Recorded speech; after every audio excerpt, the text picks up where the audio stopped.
from my own view. I'm not saying from anybody else's viewpoint, but from my own viewpoint. It's the point you're making there about out-of-the-body experiences. You're probably aware that there's a series of experiments being done at the moment at the University of Southampton Hospital by a guy called Sam Parnia. And Sam and myself are both members of the International Association of Near-Death Studies.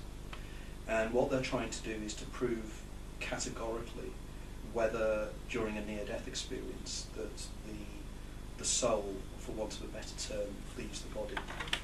And they're trying to find ways and means whereby veridical perceptions that can be proven from external sources. And they've set up some quite clever experiments to find out. Thus far, I know that certain exercises have been done by Professor Bruce Grayson at the University of Virginia. Bruce kindly did the foreword on my book. And Bruce and his associates have been trying now for the last 10 years, something like that. And what they have computer screens, random images, flat down on an area where people can see in a crash room where they deal with cardiac arrests. The logic being that if the person floats above the body at a certain height, they will see the computer screens. And thus far, they have not succeeded in getting anything. Now, this doesn't necessarily mean it doesn't happen, but they're hoping, and Sam Parnia is hoping that probably at some time they will be able to try and come up with some proof. I'm meeting with a lady called Ornella Corazza when I'm down in London in May, and she's been working on this as well, so it's going to be interesting to get her feedback. What are they looking for?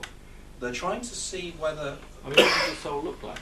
No, what they're looking for is if I have a near-death experience and I float outside my body, and I have a sensation of floating above my body, if it is not autoscopy, and I'm still not in my brain, I should be able to see things that I can't see from the bed. You do that with remote viewing, though, don't you? Exactly, with remote. Funnily enough, a lot of the remote viewing, and Alan did an experiment with me on remote viewing, which couldn't literally blow my socks off, because that was an interesting thing. But it amazed me, and it really was incredible what happened then. Now, going off on a tangent, what we're working on at the moment is the idea that there's a consciousness wave. The consciousness wave is out there continually. And what consciousness does is it collapses the consciousness wave in exactly the same way in particle physics that a wave becomes a particle, depending upon the act of observation. And this is the latest area because we think we can probably bridge this idea of non-bodily perceptions. Because if you twig it into a consciousness, maybe it's a little bit different. It's almost updating a lot of what Eugene used to say. Yeah. About reflexive self-consciousness. It's very similar. You know, and what we're doing is we're taking the science and saying we think scientifically we might be able to prove this. You know, so I do not disregard anything, because if people experience it, that you have to look at it. A friend of mine, a very close friend of mine, who's in the Scientific and Medical Network, goes over twice a year to the Monroe Institute, and he regularly does a lot of this stuff. And he said, no, it works. And, you know, I believe him, because he's the kind of guy I would believe. I was curious about this lack of oxygen, because I noticed, if I think it's a load of rubbish, but returning to the body, it was in a catatonic state, and the breathing was virtually non-existent. It would appear to be non-existent. And there's always a reluctance to return, because there's a euphoric feeling external to the fizz bulb. And the only thing which I discovered was sort of activating the thought, take a breath. It appeared that taking the breath, sort of starting this process of taking a breath, it was like a jump. You go, jump, and then you jump, and you reconnect. That's interesting. You get that in deep meditation as well, when your body's almost like, it's like the cellular level of your body is actually, with the oxygen it's taken in, is living off it. This is in a very deep state of meditation, which is very hard to reach, and most of the time you don't reach it. You reach a certain level, but occasionally what happens is the breath is definitely suspended, but the body is still living because it's living on the oxygen that's already there within the cells. You know, the mitochondria Yes, of the cell is reproducing that, and then all of a sudden, your brain says, "There's no breathing," and you go, and that brings you out of that level.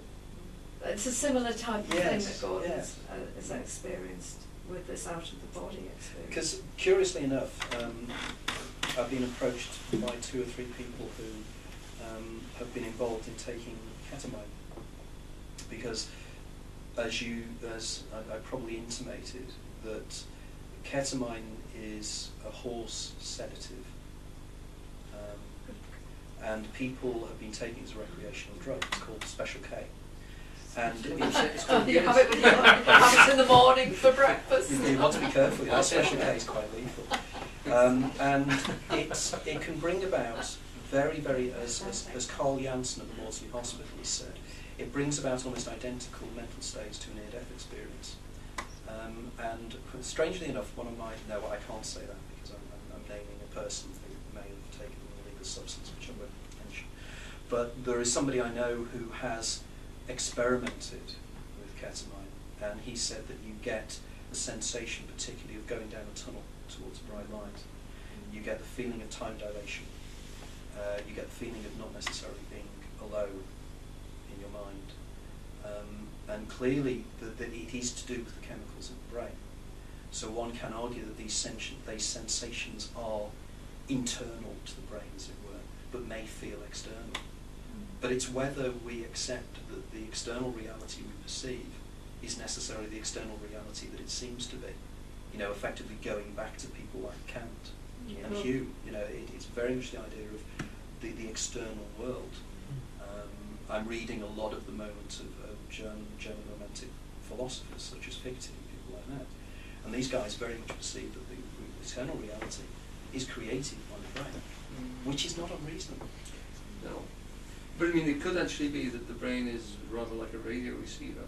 Yes. And if you play about with the chemistry of the brain, you play about with the signal that's received. You are not actually changing the signal. That's an interesting point, and it was discussed at that Scientific Medical Network meeting over in Manchester a few weeks ago.